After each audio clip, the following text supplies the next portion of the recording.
endure it forever. Lord, you are good, yeah. Lord, you are good and your mercy endure it forever.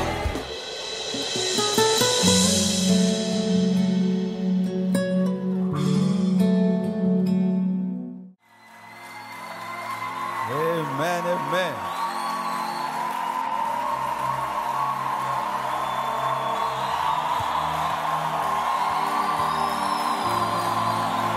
Alléluia. Gloire à Jésus.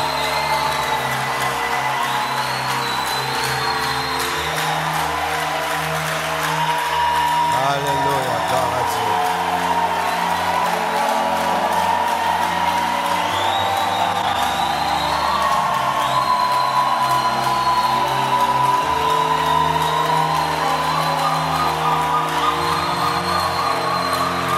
Amen. Nous allons lire la parole du Seigneur dans le livre de Galates. C'est un passage que je suis en train de lire presque tous les jours. Galates 3, verset 1 jusqu'au verset 7. Galates 3, 1, 7. Ô Galates dépourvus de sens. Je vais prêcher sans synthé. Ô Galates dépourvus de sens, qui vous a fasciné, vous aux yeux de qui Jésus-Christ a été peint comme crucifié. Voici seulement ce que je veux apprendre de vous. Est-ce par les œuvres de la loi que vous avez reçu l'Esprit ou par la prédication de la foi? Êtes-vous tellement dépourvus de sens après avoir commencé par l'Esprit? Voulez-vous maintenant finir par la chair? Avez-vous tant souffert en vain, si toutefois c'est en vain? Celui qui vous accorde l'Esprit et qui opère des miracles parmi vous, le fait-il donc par les œuvres de la loi ou par la prédication de la foi? Comme Abraham crut à Dieu et que cela lui fut imputé à justice. Nous lisons également le verset 22 jusqu'au verset 29, toujours dans Galates 3. Mais l'Écriture a tout renfermé sous le péché, afin que ce qui avait été promis fût donné par la foi en Jésus-Christ à ceux qui croient. Avant que la foi vînt, nous étions enfermés sous la garde de la loi, en vue de la foi qui devait être révélée. Ainsi, la loi a été comme un pédagogue pour nous conduire à Christ, afin que nous fussions justifiés par la foi. La foi étant venue, nous ne sommes plus sous ce pédagogue, car vous êtes tous fils de Dieu par la foi en Jésus-Christ. Vous tous qui avez été baptisés en Christ, vous avez revêtu Christ. Il n'y a plus ni juif, ni grec, plus esclave, ni libre, il n'y a plus ni homme, ni femme, car tous vous êtes un en Jésus-Christ. Et si vous êtes à Christ, vous êtes donc la postérité d'Abraham, héritier selon la promesse. Acclamons la parole de Dieu. Alléluia. Gloire à Dieu.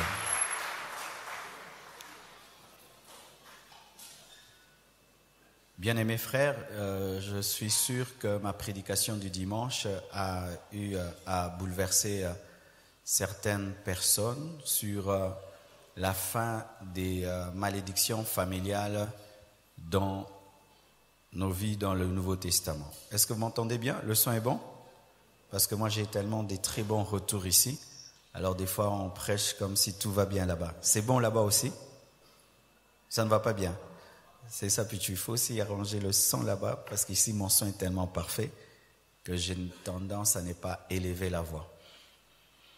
Alors, il y a des gens qui sont partis, parce que vraiment ces derniers temps, je m'efforce vraiment à épuiser ce que Dieu me dit, au lieu de passer d'une révélation à une autre rapidement. Amen. Hein? Alors, beaucoup de gens se sont posés des questions sur l'enseignement que j'ai donné dimanche. Dans l'enseignement du dimanche, j'ai dit ceci, que Exode dit que Dieu maudit jusqu'à la 4e génération. Amen. Et nous avons là la preuve de la malédiction familiale de père en fils. Mais Jérémie maintenant vient dire qu'il y aura une alliance que Dieu va inaugurer, dans laquelle on ne dira plus que les pères ont mangé des raisins verts et cela a agacé les dents des enfants. Chacun sera responsable de son péché. Et cette nouvelle alliance a été inaugurée en Jésus-Christ. Et dans la nouvelle alliance, on ne peut pas dire qu'un enfant est maudit parce que son père a péché. Mais voici, si tu n'es pas en Christ, tu vas vivre la malédiction familiale. Si ton père pêche et tu n'es pas en Christ, tu vas vivre la malédiction familiale. Mais une fois que tu es chrétien, tu as donné ta vie en Jésus, tu as la foi en Jésus, Jésus s'est fait malédiction pour toi. Amen. Pour qu'en toi se manifeste la bénédiction d'Abraham. Un chrétien ne subit plus les malédictions familiales. Un chrétien n'a pas de lien de famille. Amen. Ne pas affirmer cela, c'est remettre en question la justification, la rédemption et le rachat en Jésus-Christ, c'est annuler toute l'œuvre de la croix. Bien-aimé, c'est très grave. Si ta vie chrétienne, avant Jésus, ta vie plutôt avant Jésus, est égale à ta vie après Jésus, alors pourquoi elle est venue? Si avant Jésus, tu subissais les malédictions de tes parents, et maintenant tu es en Christ, tu continues à vivre les conséquences des péchés de tes parents. Alors dites-moi, qu'est-ce que l'œuvre de la croix? C'est un théâtre. Vous devez croire que le fait que vous êtes en Christ, vous n'êtes plus maudit. Alléluia. Et quels que soient les péchés de vos parents, de vos ancêtres, aux chefs coutumiers et tout le reste, ça n'a rien à voir avec vous parce que vous êtes des nouvelles créatures récréées en Jésus-Christ et toutes choses anciennes sont passées. Toutes les choses, pas certaines, toutes les choses anciennes sont passées. Mais il y a un détail que je vais donner à présent. Devons-nous arrêter de chasser les démons dans nos vies parce que nous sommes en Christ? Voici. Entre Dieu et Satan, c'est le droit. Amen. Hein? Le droit. Quand on parle de rachat, c'est le droit. Quand on parle du paiement des dettes, c'est le droit. Justification, c'est le droit. C'est attribuer à quelqu'un une justice qu'il n'a pas. Quand on parle de Jésus, l'avocat, c'est le droit. Dans le droit, voici ce qui arrive. Tu peux être sur le papier propriétaire, mais si tu n'as pas la connaissance que tu es propriétaire, tu peux vivre comme un locataire. Amen. Je donne d'ailleurs l'exemple de cette parcelle. On avait acheté cette parcelle. On a payé tout ce qu'il fallait payer. C'était à nous. On avait les documents, l'acte de vente, tout était là. Mais on n'entrait pas ici, n'est-ce pas? C'était chez nous, mais on passait devant. Pourquoi? Il y avait un monsieur qui était encore là. Il avait son entreprise ici. Il y avait certaines personnes qui étaient déjà là, qui savaient que c'était chez nous, mais qui voulaient gagner du temps, rester là. Et qu'est-ce qu'il fallait? De la pression. Il fallait présenter que c'est à nous. Vous devez partir, c'est chez nous. Vous devez partir, c'est chez nous. Amen.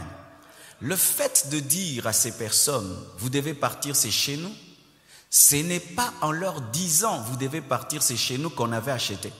C'était déjà à nous. Mais il fallait qu'on entre en possession de notre héritage, c'était déjà à nous. Alléluia.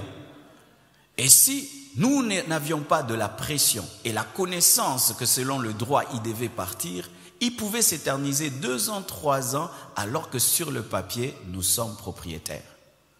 Dans la vie de certains chrétiens, je dis certains chrétiens. Pourquoi je dis certains chrétiens? Vraiment, suivez-moi bien. Parce qu'il y a des enseignements qui sont donnés que tout chrétien doit passer par une prière de délivrance. Ce n'est pas écrit dans la Bible. Amen, hein? Nous ne devons pas inventer des choses, que tout chrétien doit passer par une délivrance. à cause de ce qu'il a fait, à cause... Non, certains n'en ont pas besoin. Amen. Hein? Il se convertit, tout est fini. Il n'a pas besoin que vous puissiez le mettre à genoux, le faire jeûner, prier. Quand on impose à tout chrétien qu'il faut que tu passes par une délivrance, il faut... Non, ce n'est pas biblique. Certaines personnes achètent une parcelle et automatiquement entrent en possession. Amen. Hein? Parce que le locataire là comprend qu'il doit partir. Mais certains locataires demeurent parce qu'ils trouvent que tu es ignorant. Et là maintenant il faut l'intervention des militaires et tout le reste. C'est le cas de certains chrétiens. Je dis certains chrétiens. Il est chrétien.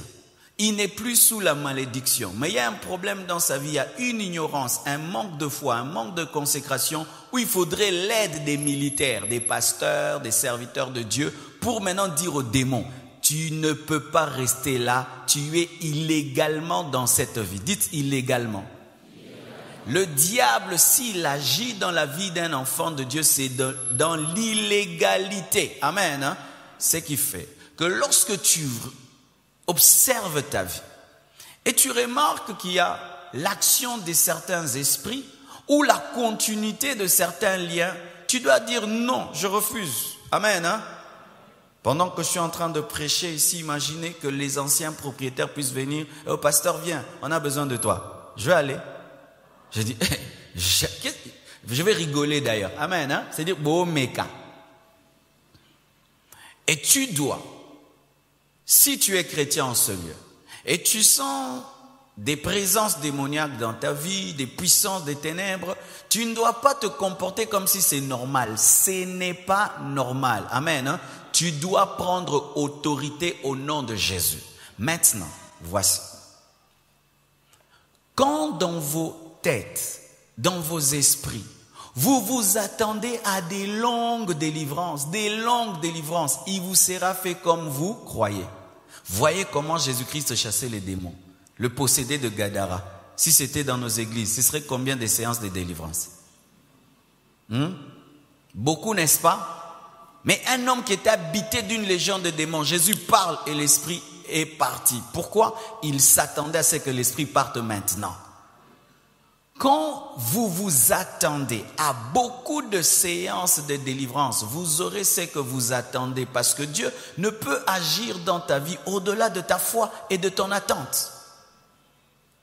Mais pour ma part, je crois qu'un homme peut venir posséder à l'église, il reçoit Jésus automatiquement, tous les démons partent sans même une imposition des mains.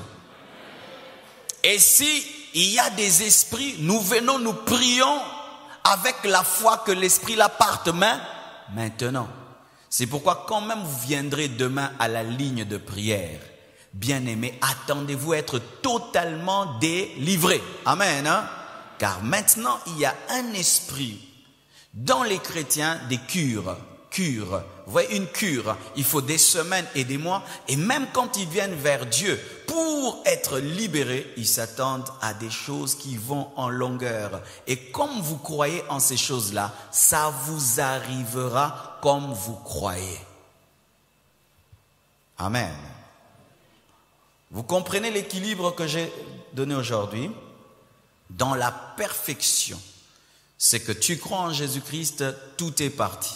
Et s'il y a des résistances, ce sont des esprits illégaux qu'il faut déguerpir. Comme on déguerpit des gens qui doivent quitter une maison achetée, vous prenez leurs bagages, vous jetez sur la route. Amen. Parce qu'ils ne peuvent plus rester là.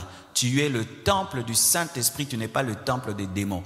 Un esprit en toi, c'est un illégal. C'est un locataire qui doit quitter car le propriétaire est déjà là. Amen. Hein? Ainsi, vous devez toujours vous mettre en colère contre toute perpétuation d'un esprit familial dans vos vies. Vous devez vous énerver et dire non. Amen. Hein? Tu refuses. Certaines choses ne s'arrêtent que lorsque tu as compris qui tu es. Quand seulement tu comprends, c'est fini. Amen.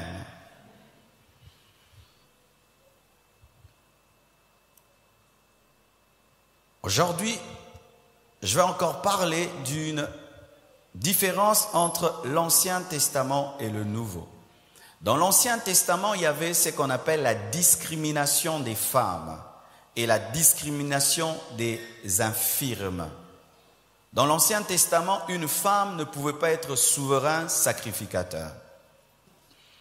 Dans l'Ancien Testament, une femme, lorsqu'elle est pendant sa menstruation, ne pouvait pas s'approcher parce que par son flux, elle rendait impur tout ce qu'elle touchait.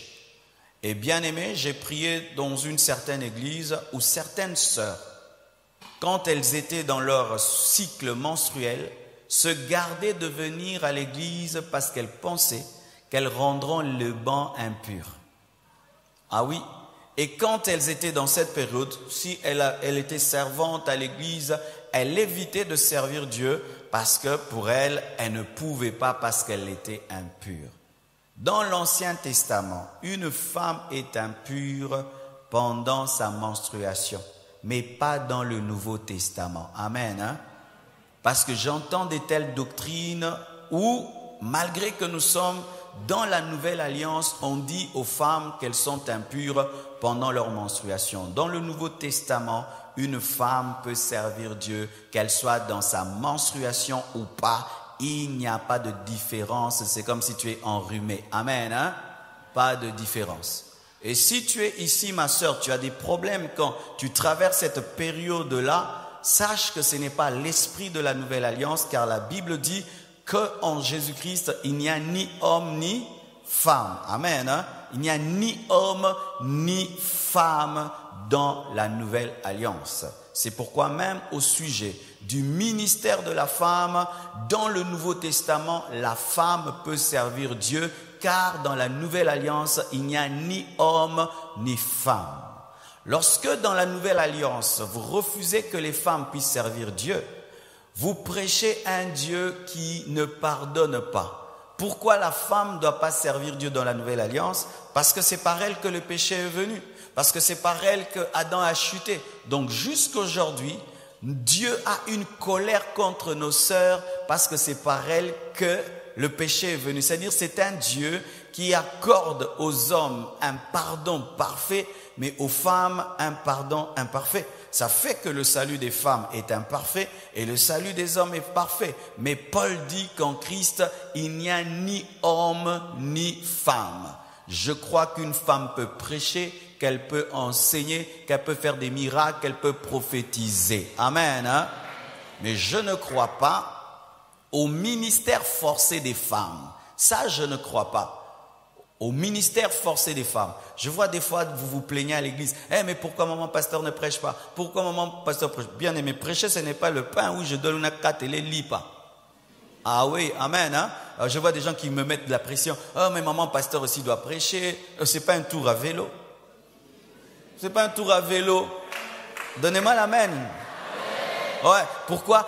Dans d'autres églises, les mamans pasteurs prêchent. Nous aussi, nous voulons que dans notre église, notre maman prêche. Bien aimé. C'est quoi là? C'est une boutique où il faut avoir des nidos parce que les autres ont des nidos.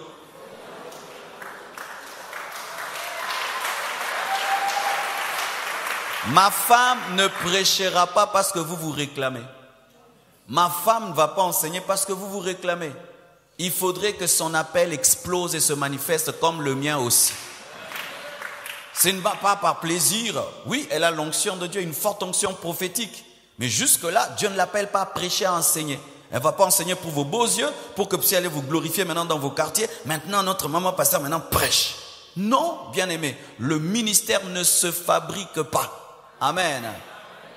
Elle a une forte onction prophétique, elle donne des paroles, des connaissances qui s'accomplissent dans cette église, elle a un don de miracle et prie pour les gens. Mais pour ce qui est du domaine de l'enseignement, pour l'instant, ça ne s'est pas encore manifesté et nous n'allons pas forcer ça pour que vous vous sentiez à l'aise. Et vous qui pensez que moi je la bloque pas. Si je ne bloque pas Def, je vais bloquer ma femme. Je suis venu parler. Oh, je la bloque. Comment je peux la bloquer? Quel est cet homme qui peut refuser que sa femme prêche vraiment et qu'elle puisse prêcher? Bien aimé, je ne peux pas me bloquer moi-même. Mais je suis un homme spirituel. Je ne fais pas les choses pour les faire. Amen. Hein? Tu ne peux pas inventer un ministère. Une femme de pasteur ne devient pas prédicatrice parce qu'elle est la femme du pasteur. Amen. Hein? On ne donne pas l'onction parce qu'on dort ensemble. Donne-moi la main. Ah, toi aussi prêche, toi aussi prêche, toi aussi prêche, toi aussi prêche, toi aussi prêche. Non, quelqu'un peut être la femme d'un pasteur, mais Dieu ne l'a pas appelé à prêcher. Ne forcez pas les gens à inventer des ministères de leurs femmes.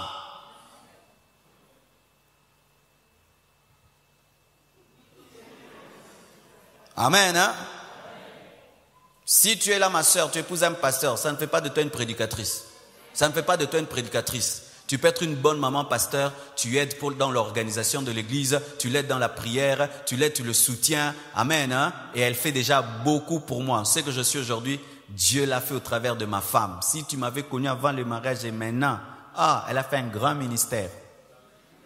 Elle me donne jamais la colère, elle me donne la paix, la joie, tout ce dont j'ai besoin. Elle fait tout pour que je ne me concentre que sur prier et prêcher. Elle s'occupe de tout. Moi seulement dans la maison, j'ai pris. J'ai lu la Bible. Le reste, allez chez Blanche. Le reste, allez, c'est un grand travail. Un grand travail. Depuis combien d'heures j'étais enfermé dans mon bureau? Elle règle tout le reste. Et c'est un grand ministère. Mais il y a des gens qui pensent qu'une femme de pasteur devient très utile quand elle commence à monter. C'est Alléluia, Amen. Bien aimé. Quand vous voyez seulement un serviteur de Dieu percer dans le ministère, sachez qu'il y a un secret. Il y a une grande femme dans le secret qui lui donne la paix. Amen. Hein? Et j'aimerais vous dire, s'il faut choisir entre une femme qui prêche et qui m'énerve et une femme qui reste calme et qui me donne la paix, je choisis celle qui reste calme qui me donne la paix. Amen.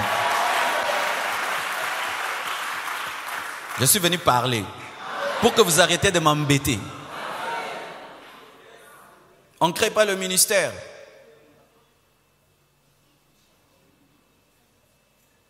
Ce n'est pas parce que tu es fiancé à un prophète que tu deviens prophétesse.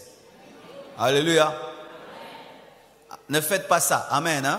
Ne faites pas ça. Ou tu commences à faire devenir quelqu'un, c'est que Dieu ne l'a pas. Bien aimé, lorsque tu fais devenir ta femme ou ta fiancée, c'est que Dieu ne lui a pas dit, tu es en train d'envoyer un civil à la guerre. Dites Amen. Mais une femme peut avoir un appel authentique. Amen. Et qui a les mêmes résultats que les hommes. Miracles, prodiges, des vrais disciples de Jésus-Christ. Amen. Mais elle ne doit pas l'être par l'émancipation de la femme. L'émancipation de la femme n'est pas dans la Bible. Alléluia, la parité. Comme on a 10 prédicateurs à l'église homme, maintenant il faudrait qu'il y ait 10 prédicatrices. Parité. Comme certains. Dans cette convention, il n'y a que des hommes cherchant si une femme mettons. Les alliés patins. Et quand tu dis que tu as le ministère et tu es une femme, tu dois prêcher comme nous, prêcher comme les hommes et démontrer que tu as le même esprit. Et là, j'aimerais parler aux femmes qui disent avoir le ministère. Quand tu as un ministère, comment les femmes, vous qui dites que vous avez un ministère, vous vous limitez qu'à avoir un ministère sur les femmes, alors que Dieu n'appelle jamais un homme que sur les hommes? Toi, tu as un ministère qui est maman maman. Ça, c'est quel ministère là féminin comme ça? Tu dois nous prêcher l'eschatologie comme un homme, la sotériologie comme un homme. Tu dois maîtriser la doctrine comme un homme. Tu ne dois pas avoir seulement des prédications sur comment on fait le lit, comment on prépare. Ça, c'est quel ministère? Donne-moi la main, donne-moi la main. Ça, c'est quel ministère? Ça, tu donnes des conseils, amen, hein? Et tout le monde peut donner ces conseils-là. Tu dois parler la parole, amen, hein? Tu dois parler la doctrine, tu dois maîtriser les Écritures, tu dois défendre les Écritures comme un homme. Alléluia. Tu dois être discipliné comme un homme. Et quand même tu passes devant, tu dois t'habiller sérieusement avec pudeur. Pas des femmes prédicatrices sexy. Sexy. Elle prêche, t'as la payer. Tu as distraction.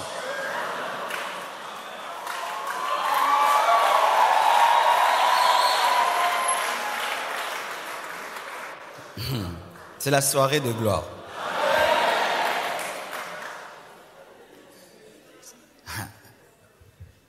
Mes sœurs, vous qui dites avoir le ministère, des fois c'est vous-même qui poussez les gens à ne pas croire en vous. Tu montes devant là, tu portes un habit sexy, plein de bijoux, des couleurs rouge, vert et tout sur la tête, plein de choses, des bagues. Les gens vraiment confirment, vraiment, ça m'a bien Jézabel, Jézabel, Jézabel.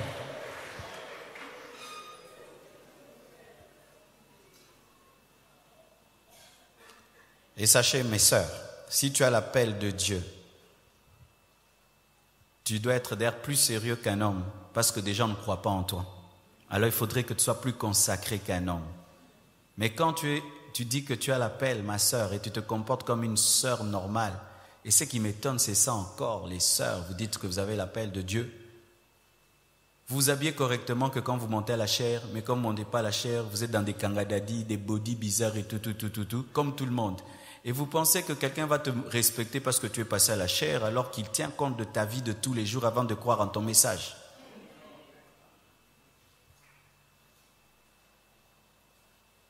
Alléluia. Mais je crois que Dieu peut appeler une femme. Mais on ne peut pas l'aider. Il faut que Dieu l'appelle. Autant nous, on ne nous a pas aidés. Toi aussi, on ne t'aide pas. S'il y a, et bima. Bima. C'est comme si je m'attarde là. Mes sœurs, regardez-nous. Dieu t'appelle à l'âge de 21 ans. Tu abandonnes tout. Et tu commences à servir Dieu. Mais lorsque vous attendez épouser un pasteur pour manifester vos appels, les gens ne croient pas. Toi aussi abandonne tout comme nous. Mais tu es une sœur qui a tout abandonné. Sert à plein temps à 21 ans. Pourquoi nous, on doit être à plein temps 21 ans, pas vous? Ah, vous voyez le problème? Des fois, on doute de vos appels parce que vous aimez trop la facilité. Un homme, quand Dieu l'appelle, il peut accepter de souffrir. Il n'a qu'un seul pantalon, mais les sœurs refusent d'avoir une seule jupe. C'est pourquoi on doute de vous. Si vous dites ici que vous êtes prophétesse, vous êtes ceci, vous êtes cela, prouvez-le déjà en acceptant des sacrifices maintenant. Et ne faites pas que des ministères, osez commencer une église aussi. Ne faites pas que des ministères où vous prenez les fidèles des autres églises, vous les rassemblez, vous prophétisez. Non, commence aussi avec Alléluia, un tam-tam, 3 personnes, jusqu'à ce qu'ils soient 10 000. Vous ne vous facilitez pas la tâche parce que vous trichez. Empruntez les chemins normaux, comme celui de tout le monde. Moi, j'ai attrapé les lotos dans le ministère. Meti men loto. Yomoro yebi kozana ona mukomo. Mouture. Tu prêches, tu ne sais pas si tu vas manger, tu ne sais même pas où tu vas habiter. Tu ne sais pas comment tu vas rentrer, tu ne sais pas. Mais tu prêches, Dieu m'a appelé. Mes sœurs, si tu dis que tu as l'appel aussi, accepte le chemin de la croix. Voulez directement que ce soit beau et grand. Et ainsi, directement, tu vas travailler dans une église de 20 000 personnes. Et là, tu travailles là-bas dans la facilité. C'est pourquoi la plupart des temps, ne croient pas en vous. Vous aimez bien parler de Catherine Kuhlman. Elle a payé le prix, des insultes, du rejet. Jusqu'à aujourd'hui, elle est morte, mais on continue à l'insulter. Dans l'Ancienne Alliance, la femme ne pouvait pas servir. Mais dans le Nouveau Testament, elle peut. Car il n'y a ni homme ni femme. Nous avons tous l'Esprit. Dans l'Ancien Testament, l'homme devait être circoncis. Mais dans le Nouveau Testament, la circoncision du cœur. Et ainsi, la femme n'a pas besoin de circoncision parce que c'est le cœur qui est circoncis. Et nous avons tous des cœurs, hommes et femmes, pareils. Alléluia. Et les infirmes ne pouvaient servir Dieu. Certains n'y croiront pas. Lisez ce passage. Dans l'Ancien Testament, un infirme ne pouvait servir Dieu. Lévitique 21, versets 17 à 24. C'est un verset qui fait mal, mais je dois vous lire toute la Bible. Amen, hein? Même moi, quand je l'ai lu, j'ai eu très mal. Comment Dieu, tu crées un homme et puis tu dis qu'il ne peut pas te servir? Amen. Il ne s'est pas créé ainsi. Mais pourquoi Dieu peut interdire aux infirmes dans l'Ancien Testament de le servir? Je vais vous expliquer pourquoi. Lévitique 21, versets 17 à 24. Parle à Aaron et dis, tout homme de ta race et parmi tes descendants qui aura un défaut corporel ne s'approchera point pour offrir l'aliment de son Dieu. Tout homme qui aura un défaut corporel ne pourra s'approcher. Un homme aveugle, boiteux, ayant le nez camus ou un membre allongé. Un homme ayant une fracture au pied ou à la main, même une fracture. Un homme bossu ou grêle, ayant une tache à l'œil. Oui, oui. Tu as une tache à l'œil, tu ne peux pas servir Dieu. Ayant une tache à l'œil, la gale, une dartre ou les testicules écrasés, donc impuissants, tout homme de la race du sacrificateur Aaron qui aura un défaut corporel ne s'approchera point pour offrir à l'Éternel les sacrifices consumés par le feu. Il a un défaut corporel. Il ne s'approchera point pour offrir l'aliment de son Dieu. Il pourra manger l'aliment de son Dieu, des choses très saintes et des choses saintes, mais il n'ira point vers le voile. Et il ne s'approchera point de l'autel, car il a un défaut corporel. Il ne profanera point mes sanctuaires, car je suis l'Éternel qui les sanctifie. C'est ainsi que parle Moïse à Aaron et à ses fils et à tous les enfants d'Israël. Alléluia. Qui est troublé? Voici. Ne rentre pas. Amen. Pourquoi Dieu, qui est bon, peut s'opposer à ce qu'un homme qui a un défaut puisse le servir? Retenez ceci. L'Ancien Testament, c'est l'ombre du Nouveau Testament. C'est un pédagogue. Qu'est-ce qu'un pédagogue? Un pédagogue, c'est celui qui te prépare à un niveau plus élevé. Je prends l'exemple de la pédagogie utilisée dans la maternelle. On prend 2 oranges pour expliquer la mathématique. On n'explique pas la botanique, mais on prend 2 oranges pour expliquer la mathématique. On dit une orange plus une autre font combien? 2 oranges. Avec des oranges, on apprend la mathématique. Et Dieu, avec les infirmités corporelles, était en train d'enseigner sur le péché. En soi, il voulait déjà révéler qu'il faudrait que ceux qui le servent soient parfaits mais spirituellement, mais il utilisait d'abord des hommes. Amen. Hein? Parce que Dieu devait aller progressivement avec Israël pour se révéler comme étant le Dieu saint. C'est pourquoi en ce temps-là, un infirme ne pouvait pas. En soi, c'était une manière d'enseigner qu'il refusera une infirmité spirituelle, mais au travers d'une infirmité corporelle. Ce qui fait que dans l'Ancien Testament, la lèpre, qui est lèpre, est considérée aujourd'hui comme étant le péché, car le péché c'est la lèpre. Amen. Hein? Et aujourd'hui, quelqu'un qui est aveugle, c'est celui qui ne voit pas Jésus. Jésus dit, vous avez des yeux mais vous ne voyez pas. Vous avez des oreilles, vous n'entendez pas. Alléluia. Il était déjà en train de dire que son serviteur ne doit pas être sourd. Son serviteur ne doit pas être aveugle. Un serviteur de Dieu doit écouter Dieu. Il doit avoir des visions. Alléluia. Il doit marcher dans la pureté et ne pas avoir des péchés chéris, des défauts corporels, c'est-à-dire des défauts spirituels. Vous comprenez ce que je dis?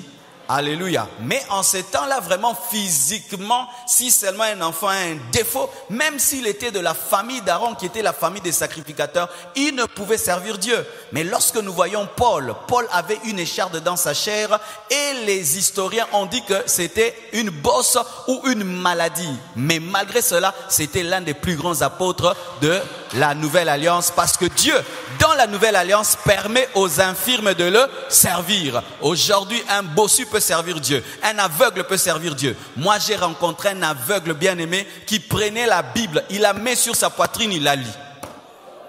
Un aveugle est venu, il a prophétisé la compassion, tout ce que je vois aujourd'hui. Un aveugle a prophétisé cela. Alléluia. Je connais un paralytique qui fait marcher des paralytiques. Oui, lui-même est sur la chaise, mais il s'est dit, lève-toi, il marche. Et un jour même, on l'a dit, mais comment, pasteur, tu fais marcher les autres, pas toi. Il a dit, Dieu fait quelque chose. Et un jour, alors qu'il était dans sa chambre, Dieu dit, marche. Il a marché, et puis dit, rentre dans ta chaise. Oui, oui, oui. Et il dit, pourquoi? Il dit, ma grâce s'accomplit dans ta faiblesse. Alléluia.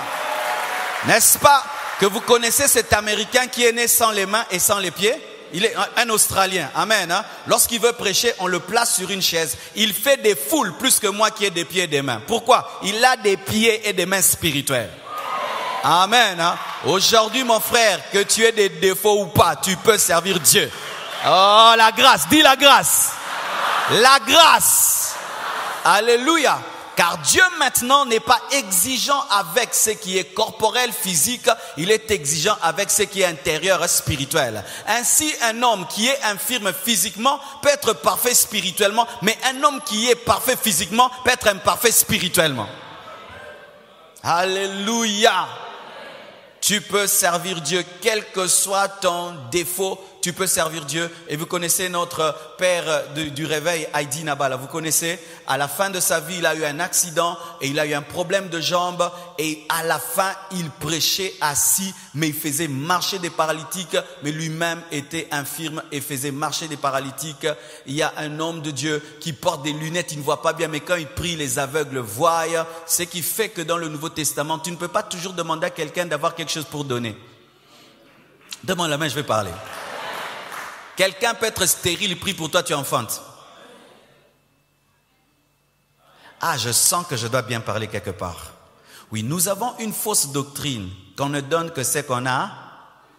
Mais moi, je peux prier pour toi. Je ne suis jamais allé en Chine, tu iras en Chine. Est-ce que vous vérifiez toujours, pasteur? Pasteur,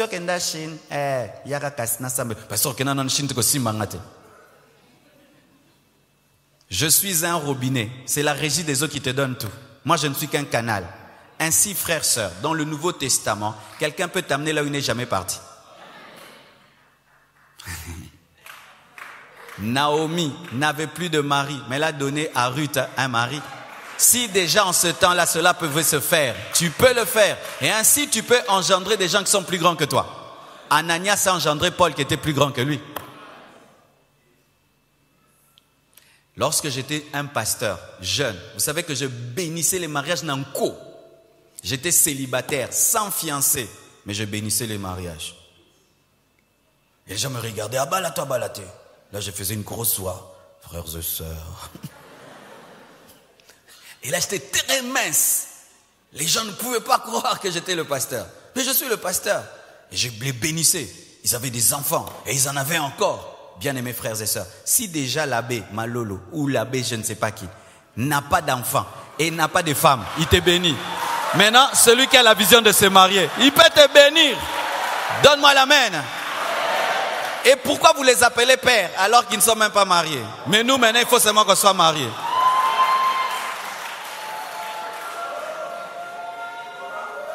Donne-moi l'amen.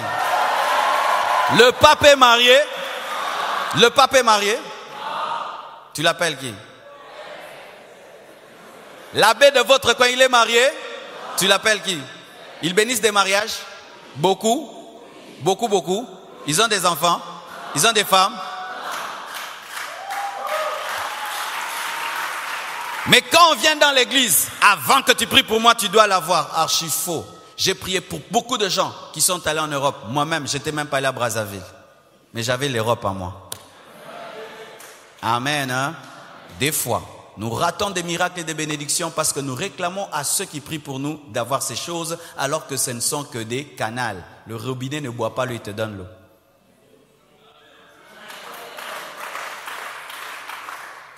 Quelqu'un peut être pauvre, il prie pour toi, tu as l'argent. N'est-ce pas que tu pries pour beaucoup de gens qui ont l'argent, mais toi tu n'as pas l'argent? Dans la nouvelle alliance, même un infirme peut servir Dieu. Alléluia. Je vais m'appesantir sur quelque chose. Dans l'ancienne alliance, les hommes n'avaient pas l'esprit permanent en eux. Ils avaient l'esprit sur eux et avec eux. Et ce n'est pas sur tout homme qui avait l'esprit. Il y avait l'esprit sur le prophète, sur le roi et sur le sacrificateur. Amen. Mais sur tout le peuple, il n'y avait pas l'esprit. Ainsi, le peuple devait aller consulter les personnes qui ont l'esprit. Ainsi, il devait aller voir le prophète pour qu'au travers du prophète, ils connaissent la volonté de Dieu. Il devait aller consulter d'autres hommes comme eux parce qu'eux n'avaient pas l'esprit. Ils étaient le peuple de Dieu, mais l'esprit était sur quelques personnes. Et vous connaissez l'histoire où il fallait que Moïse prie pour qu'il y ait une portion de son esprit qui se répande sur 70 anciens, afin qu'ils aient un esprit de sagesse, parce que l'esprit reposait sur lui et pas sur eux. Et c'était normal de voir un homme à un endroit et d'autres hommes vont là-bas. Qu'est-ce que Dieu a dit? Dieu a dit ça. Qu'est-ce que Dieu a dit? Dieu a dit ça. Qu'est-ce que Dieu a dit? Dieu a dit ça. Et c'était normal de voir un homme voyager très très loin pour aller chercher un homme qui a l'esprit de Dieu. afin de connaître la volonté de Dieu, c'était normal qu'il y ait ce qu'on appelle des consultations prophétiques. Amen. Mais quand vous lisez le Nouveau Testament, de Matthieu jusqu'à Apocalypse, à aucun endroit, la Bible nous montre un chrétien aller chercher un prophète pour connaître la volonté de Dieu. Nulle part. Et je sais que ce que je dis va te troubler parce que tu es déjà habitué à aller consulter. Et dans certaines églises, il y a même des consultations prophétiques. Ce n'est pas biblique, c'est l'Ancien Testament. Et des consultations prophétiques payantes même. Pire encore. Un prophète déjà qui prend l'argent avant de prophétiser est endetté. Même si Dieu ne parle pas, il doit parler, pas agnon. Donne-moi la main, je suis venu parler. Je te donne $200 avant que tu ne prophétises. Mais même si Dieu n'a rien dit, tu dois me dire quelque chose. Sinon, tu dois rendre mon argent.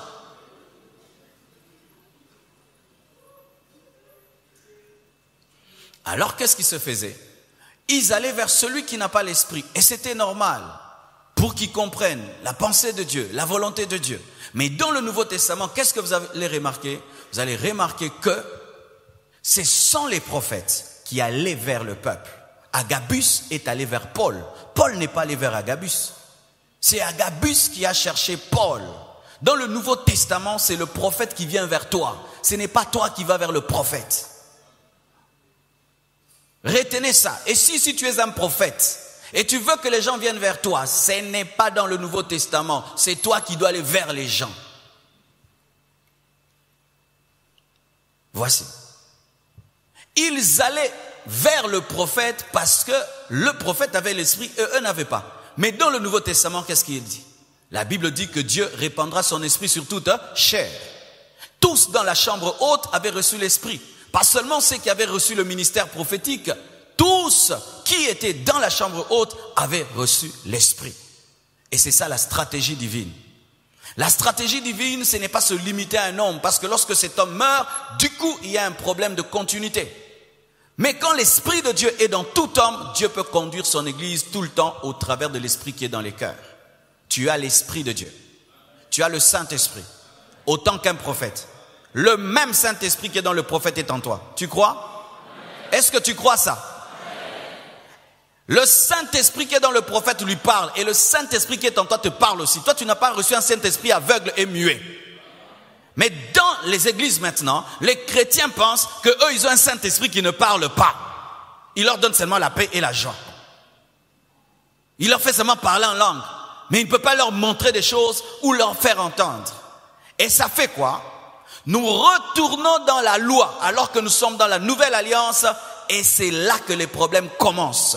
La plupart des problèmes dans les familles, c'est lorsque vous allez voir. Et qu'est-ce qui se passe? Étant donné déjà que le fonctionnement n'est pas néo-testamentaire, le Saint-Esprit n'opère pas. Et qu'est-ce qui se passe? C'est la psychologie qui opère. Car il y a aussi la psychologie prophétique. Je sais ce que je dis. Voici. Je suis un prophète, je suis dans mon bureau. Et là, on me dit que dehors, il y a 50 personnes qui me cherchent parce qu'ils veulent connaître la volonté de Dieu. Je sais déjà que quelqu'un ne peut pas quitter si loin et me chercher s'il n'a pas un problème. Donc si je lui dis déjà la prophétie que Dieu m'a dit tu as un problème et au Simba.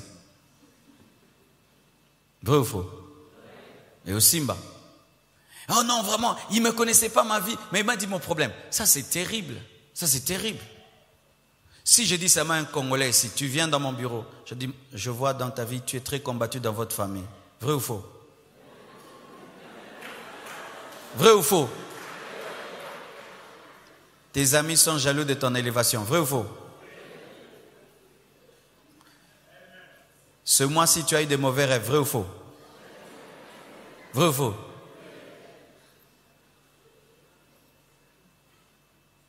Tu te sens oppressé ces derniers temps. Vrai ou faux? Naba milunga boy, aucun saka oppression. Alléluia. Tu ne comprends pas bien ta vie ces derniers temps. Vrai ou faux? Maintenant j'ajoute. Et le Seigneur a dit que tu donnes une offrande de $200. Et puis il va ouvrir. Mais quand tu es là, tu ne m'as pas cherché moi-même je viens vers toi. Je ne sais pas si tu as ou pas, et tu es libre de croire ou pas, parce que c'est ça aussi. Dans le Nouveau Testament, le prophète ne te dirige pas, mais le prophète vient confirmer ce que Dieu t'a déjà dit. Mais dans l'Ancien Testament, le prophète te dirige. Dans l'Ancien Testament, on est conduit par le prophète. Il te dit va à gauche, tu vas à gauche. Mais dans le Nouveau Testament, on n'est pas dirigé par le prophète. Le prophète vient t'aider quand tu doutes. On sait que Dieu t'a dit dans le secret. Je devais par exemple me lancer davantage dans des scénarios que j'avais. Parce que j'ai beaucoup de scénarios. Et j'avais laissé tomber. J'y croyais plus. J'avais pas le temps. Une prophétesse canadienne est venue pendant les 30 matins. Je l'ai reçue dans mon bureau. Je ne savais même pas que c'était une prophétesse. Pendant qu'on cause là, elle fait ça. Oh pasteur, mais je vois des films en toi. Pourquoi tu laisses? Je vois. Tu t'imagines ça? C'était mis loin. J'avais mis de côté. Depuis qu'elle m'a dit ça, j'ai appelé des frères et sœurs de l'église qui ont du talent. Je leur ai présenté mes scénarios. Puis pour qu'ils commencent à les jouer, elle m'a dit quelque chose que Dieu m'avait déjà dit. Mais j'avais négligé, j'y croyais plus. C'était la confirmation. Mais tu es là. Tu n'avais même pas l'idée de commencer les films ou des sketchs. Quelqu'un te dit, Dieu dit, yo mataka na théâtre, yo peux bandir le bas. Nga ndeko orosamba okasoni moko. Qui dirige ta vie? Si c'est un prophète, tu es dans l'Ancien Testament. Qui confirme ta vie? Si c'est un prophète, tu es dans le Nouveau Testament. Bien-aimés frères, dans l'Ancien Testament, on rêve, on ne comprend pas. C'est lui qui a l'Esprit explique. Dans le Nouveau Testament, au lot, tu m'aurais expliqué.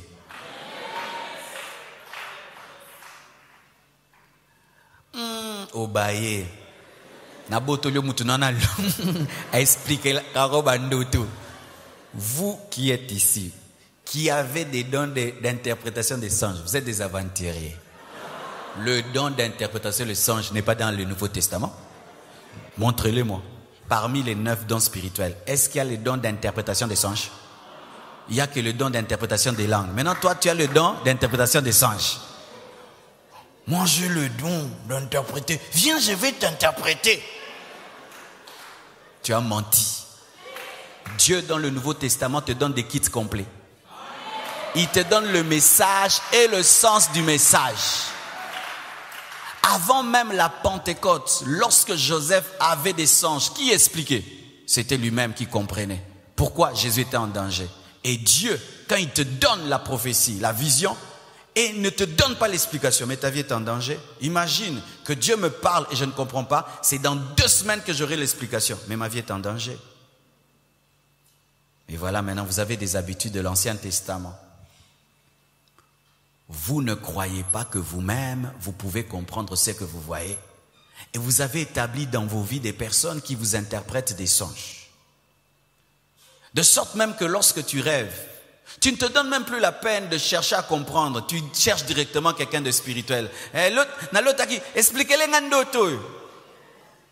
Si je me réveille en colère, je vais dire que Dieu va te frapper. Si je me réveille dans la joie, je dis tu seras béni. Interprète-moi ces songes. Tu te promènes et puis tu vois partout des excréments. Quelle est l'interprétation?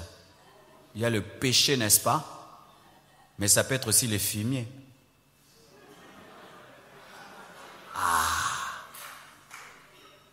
Si j'ai l'esprit du jugement, je vais dire il y a le péché. Mais si j'ai l'esprit de l'affermissement, je vais dire il faut mettre l'engrais. Parce que ce qui est à la fois excrément et saleté, mais aussi engrais. Car là où il y a les excréments, il y a aussi les arbres qui poussent bien. Quelle est l'interprétation? C'est toi-même qui peux interpréter ce que Dieu t'a montré. Arrêtez de rendre les gens dépendants de vous. Car même toi-même qui interprètes des fois, vrai ou faux? Vérité, comme toi tu ne crois pas en toi-même, il te dit, il faut ça là-bas. Mais moi maintenant, ah, vous ne savez pas que c'est comme ça? Ah, je viens de te le dire. Ce sont des humains comme toi. Ils ont le Saint-Esprit. Toi aussi, tu as le Saint-Esprit. Dis à Dieu, quand tu me parles, tu m'expliques. Amen. Hein? Quand tu me parles, tu m'expliques. Et si Dieu ne t'explique pas, peut-être tu n'as pas parlé. Parce que tout rêve n'est pas un message. Tout rêve n'est pas un message. Tout rêve n'est pas un message. Je répète, tout rêve n'est pas un message. Il y a des gens qui se glorifient.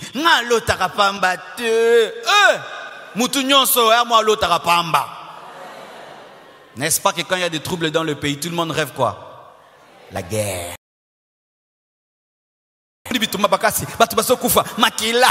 Psychologie. Si seulement tout mata. Psychologie. Olo tasubi tumata mikolo. Makilo zomona.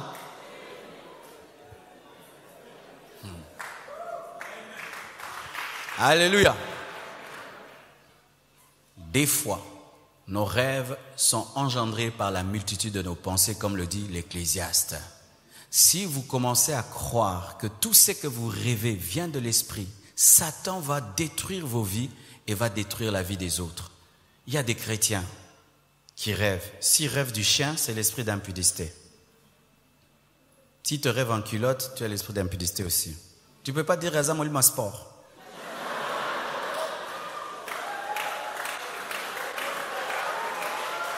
Tu vois? Si un blanc rêve de toi, tu es en culotte. Bien aimé, Dieu m'a dit, il faut que tu fasses du sport, tu as trop grossi. Même Congolais, si tu rêves en culotte. Molima Kindu Zolando, papa. Molima Kindu, papa.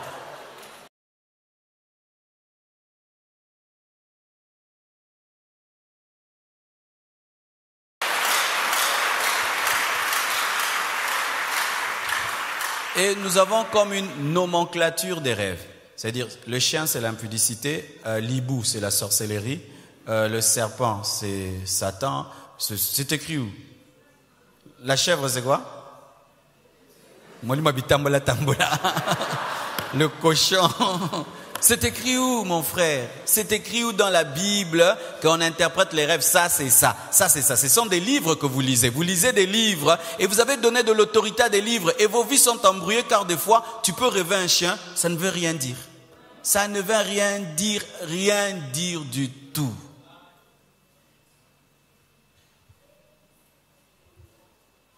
Alors voici.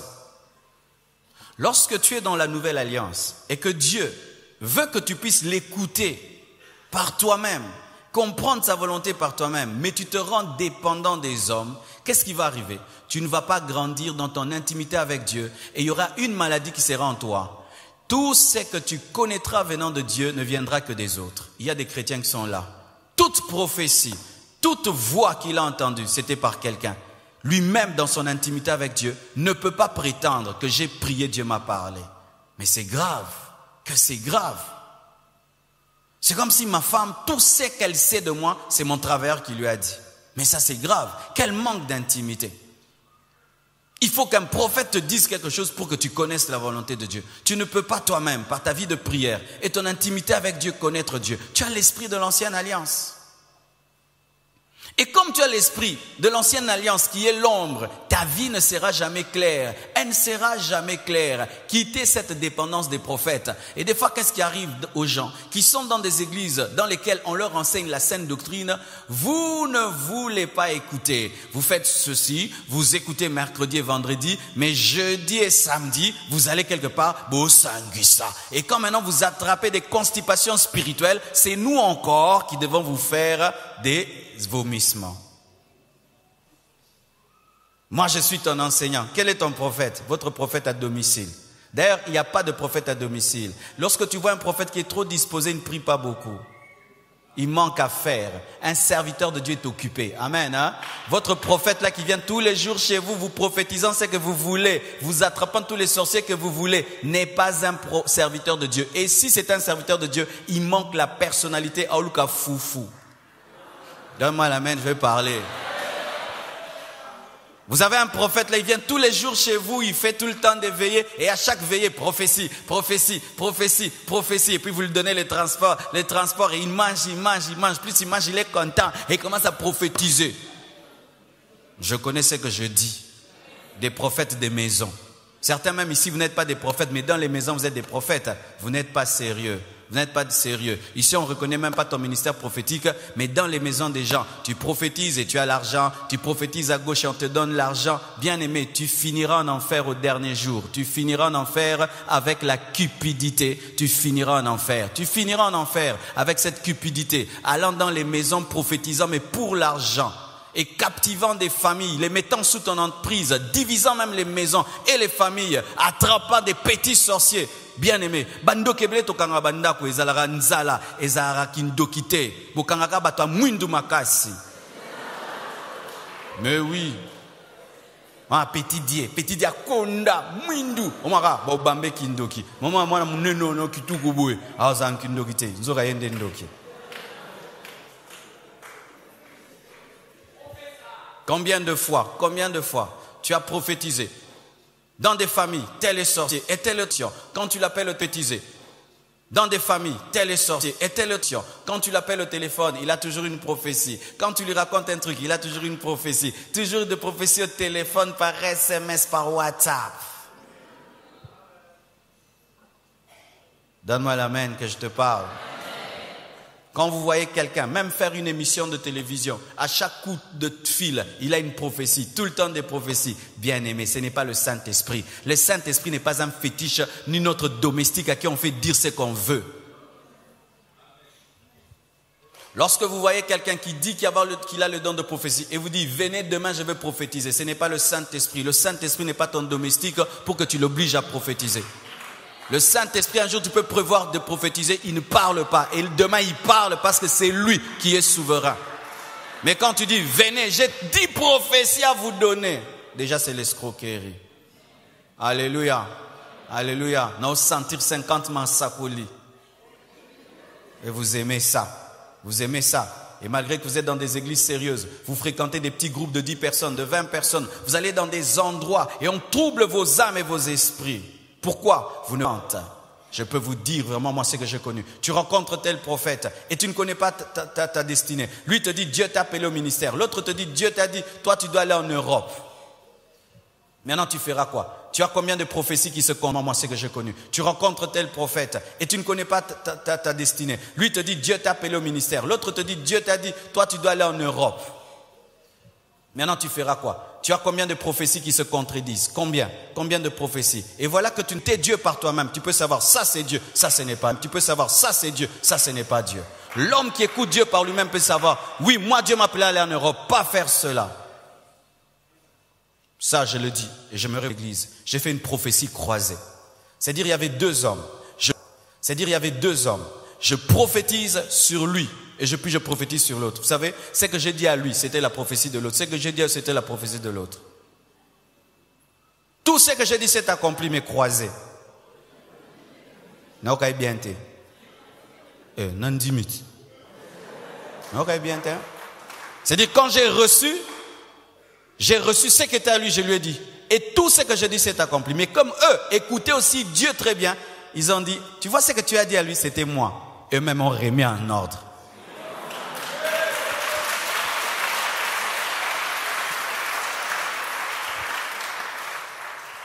J'ai vu le pasteur parfait, j'ai dit, Dieu m'a dit, toi tu iras dans le monde, tu feras des affaires. Un pasteur parfait, Mavungu, qui prêche ici. Et puis j'ai regardé l'autre, j'ai dit, toi, tu seras le pasteur d'une grande extension de cette église. Croisé. L'autre là, il fait les affaires, il voyage dans le monde entier, Chine. Parfait, c'est lui qui devait être pasteur. Maintenant, s'il n'écoutait pas Dieu, parfait allait en Chine. Et l'autre allait être pasteur.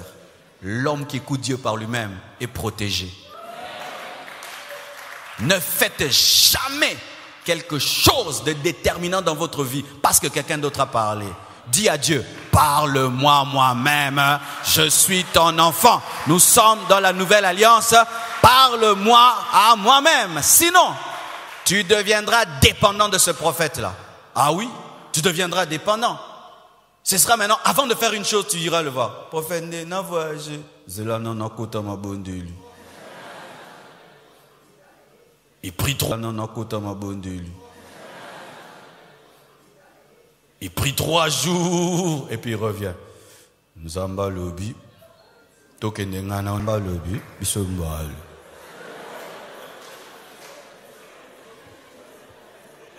Certains ici, vous avez rencontré l'homme de votre vie. Vous l'avez abandonné pour une prophétie. Tu trouves une bonne femme. Un prophète vient te dire ce n'est pas elle. Et puis tu l'abandonnes. Tu n'aimes pas un homme. Un prophète te dit c'est lui et tu l'épouses. Alors paie ses bisous.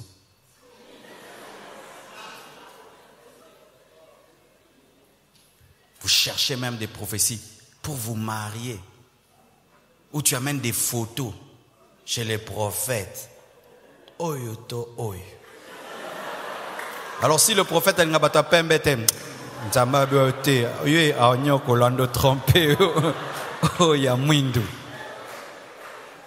on ne fait pas ça. Voici comment la prophétie fonctionne. Tu es entre un homme clair et un homme noir. Le prophète ne sait pas. Et puis il dit, ma sœur, je vois tu es en train de tâtonner entre un homme clair et un homme noir. Mais Dieu me dit c'est celui qui est noir. Il ne savait pas. Waouh! Mais toi-même tu amènes les photos. Yeah.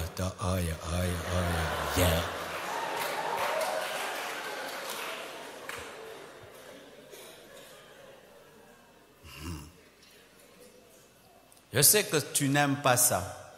Parce que souvent quand on est un bébé spirituel, on aime la dépendance. Mais je vous assure, un vrai ministère libère l'Église. Un serviteur de Dieu véritable, plus il t'enseigne, plus il te dit ne dépends pas de moi, ne dépends pas de moi. Ça c'est un vrai ministère parce que les 5 ministères ont comme rôle de vous exercer au ministère et vous amener à la perfection, à la maturité. Mais quand tu sens qu'un ministère veut te garder bébé, ce n'est pas un vrai ministère. Il veut devenir un gourou dans ta vie pour que te téléguider. Et souvent nous aimons cela, mais ce n'est pas le Nouveau Testament. Voyez le grand Jésus, il libère le possédé de Gadara. Il veut s'attacher à lui, dire non, ne reste pas. Va en Décapole, c'est ça la formation. Sois fort par toi-même, mais tu me sers. Que Dieu vous bénisse abondamment.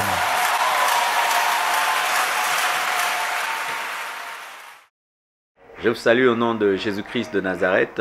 Nous bénissons Dieu qui nous donne le souffle de vie et qui nous fait grâce de venir auprès de vous pour vous parler du fardeau que nous avons, des besoins que nous avons, afin de recevoir de vous la main d'association. Plusieurs personnes nous écrivent se posant la question comment faire pour soutenir l'église Compassion Kinshasa, comment faire pour soutenir le noyau Compassion International. Il y avait un petit problème d'organisation autour de cela, mais par la grâce de Dieu, nous venons d'ouvrir un compte bancaire très accessible qui pourra vous permettre de faire des virements et même un compte PayPal qui pourra vous permettre de nous soutenir financièrement et de participer à cette bénédiction. L'église Compassion de Kinshasa est dans une phase très importante, la phase de construction qui nous demande beaucoup de moyens. Par la grâce de Dieu, nous avons pu acheter la parcelle. Maintenant, nous avons besoin de construire un grand temple. Et nous prions au peuple de Dieu, touché par le Saint-Esprit, de pourvoir aux besoins de la vision, comme avec Moïse, qui avait reçu la vision du tabernacle, mais c'est le peuple qui avait apporté les matériaux pour sa construction. Si le Seigneur vous touche pour la construction du temple Compassion, nous vous prions de faire un virement à ce numéro qui est au bas de l'écran, que ce soit par PayPal ou par le compte bancaire, ou de nous appeler au numéro qui est au bas de l'écran. Aussi, pour tous ceux qui veulent nous soutenir dans le cadre du noyau international Compassion, qui nous permet d'organiser des croisades, des soirées de gloire dans le monde entier. Nous venons de la Martinique, nous étions à Bruxelles, à Paris, en Allemagne, et bientôt là, nous serons en Hongrie, nous serons en Haïti, nous serons à Düsseldorf. Donc avec le noyau Compassion International, nous organisons des soirées de gloire et des croisades dans le monde entier. C'est que nous demande de louer des salles, de louer des stades, du matériel, lumière, son, vidéo, tellement de choses autour. Et nous avons besoin pour cela des partenaires financiers pour l'organisation des croisades qui permettent une grande moisson d'âmes. Ainsi aussi pour le noyau Compassion International, pour l'organisation des croisades et des soirées de gloire, il y a un numéro qui s'affiche à présent au bas de l'écran. Vous pouvez appeler nos bien-aimés, vous pouvez aussi faire un virement par PayPal ou par compte bancaire. Et sachez vraiment que cela sera utilisé à bon escient pour la gloire de Dieu et pour l'avancement de l'œuvre de Dieu. Que Dieu vous bénisse pour toutes vos libéralités et qu'il vous rende au centuple au nom de Jésus-Christ. Amen.